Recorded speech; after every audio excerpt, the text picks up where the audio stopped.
You're listening to Civic Media. You can tune into any of our live shows on any radio station across the state with the Civic Media app. Find us in your phone's app store and listen anytime, anywhere. This is your WLAK Daily News Roundup for Lake Air, 107.5 FM and 1260 AM in Amory. For WLAK News, I'm James Kelly.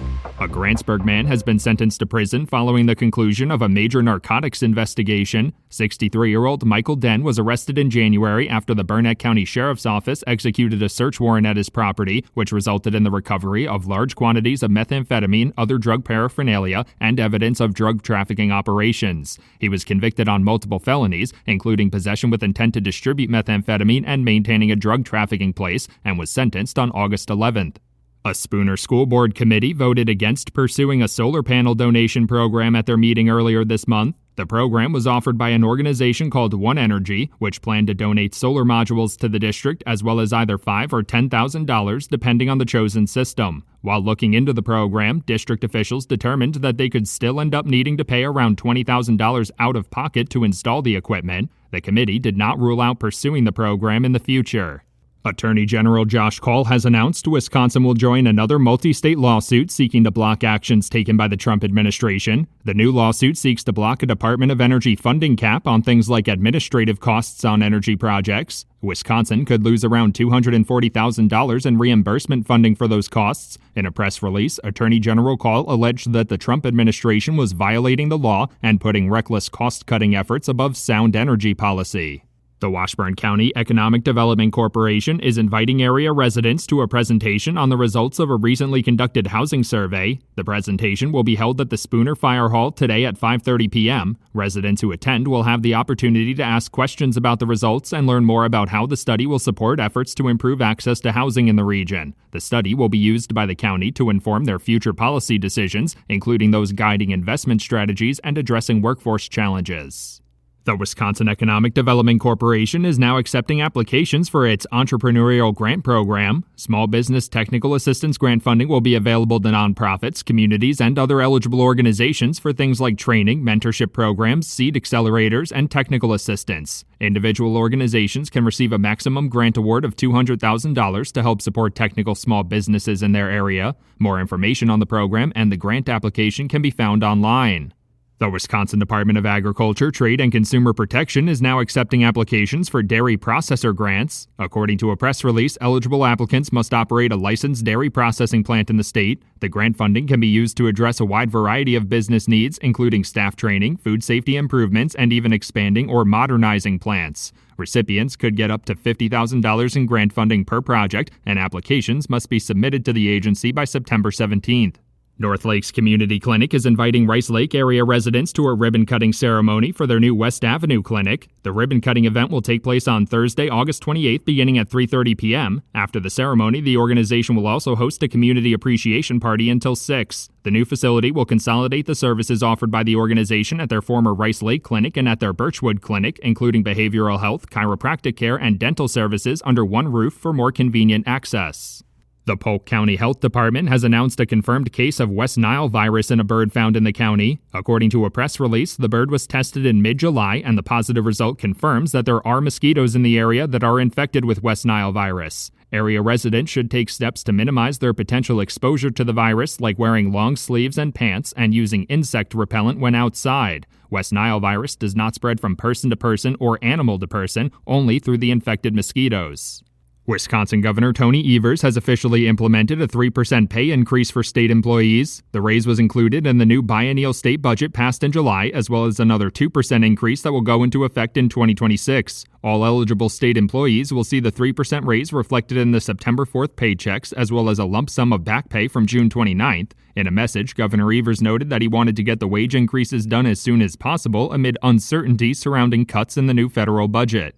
The Wisconsin Department of Justice is raising awareness about the state's Missing Child Alerts program a little over a year after it was created. The program officially launched in April of 2024 after the Prince Act, named after a 5-year-old who went missing in Milwaukee, was signed into law. The program aims to ensure no missing child goes overlooked because their disappearance does not meet the requirements for an Amber Alert. Since launch, 17 alerts have been issued for 14 children compared to just 4 Amber Alerts over the same time frame.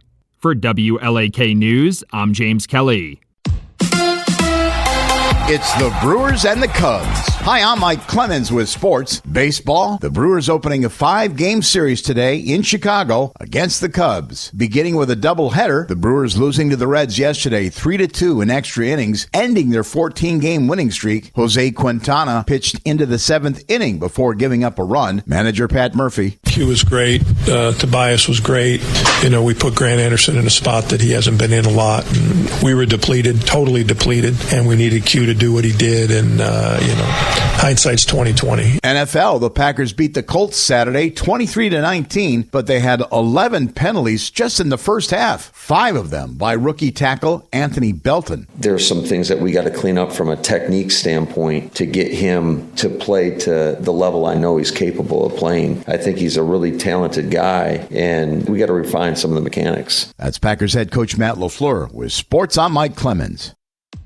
On your entertainment beat, I'm Pete Schwaba. If you're of the mindset that there aren't enough Christmas movies, you'll be happy to know there's another headed our way. Variety reports that Tabitha Brown and Lil Rel Howery are teaming up to executive produce and star in Unexpected Christmas. The film will be a family-friendly comedy drama. The story follows a family that gets together around the holidays for a reunion, which quickly turns chaotic. Never heard that one before. Unexpected Christmas hits theaters November 7th. Taylor Sheridan's brand continues to grow and is expanding further in his home state of Texas. The Yellowstone creator is teaming up with Paramount Plus, the platform where he has many of his episodic shows parked, to build a humongous soundstage. According to The Hollywood Reporter, Sheridan and Paramount will build a 450,000-foot campus and 6 sound stages that can house up to 4 major productions simultaneously. Some of Sheridan's shows include Lioness, Landman, and Tulsa King. The Conjuring: Last Rites, according to prognosticators, is tracking off the charts when it comes to box office predictions. The film does not open until September 5th, but experts are expecting massive returns when it comes to a horror film opening in September, with estimates ranging from $40 to $45 million at the gate. Bear in mind, this is before any reviews are in, but given the film is part of a successful franchise, the powers that be seem confident in their estimates. Let's stick with horror. Speaking of massive returns at the box office,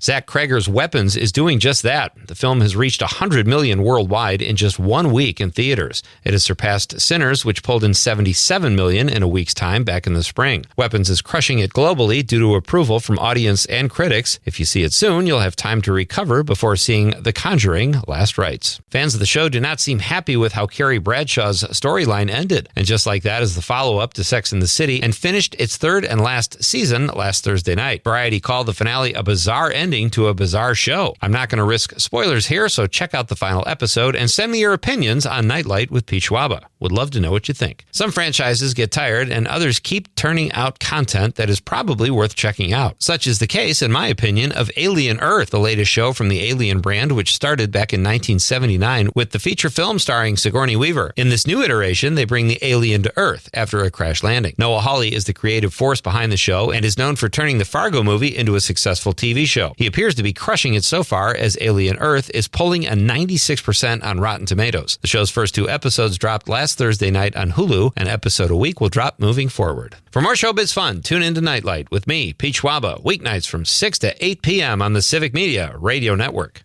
A mix of clouds and sunshine with scattered showers and thunderstorms likely here today. Our high in the low to mid 80s this afternoon. Tonight, partly cloudy with a little fog possible. We'll drop into the low 60s tomorrow. Mostly sunny with a high in the upper 70s. I'm meteorologist Sean Cable. Outside now, it's 61. That's your WLAK Daily News Roundup from Civic Media. Subscribe to this podcast on Spotify, Apple, or wherever you find your podcasts. Find more news at lakeair.radio. The national news cycle never stops, but it can be hard to find news about your local community. Civic Media is dedicated to providing quality local and state news coverage across Wisconsin. With the Civic Media app, you can get notifications about local stories that matter to you and your community. Find the free Civic Media app in your phone's app store and choose notifications from the menu to tell us what kind of news you want to hear about.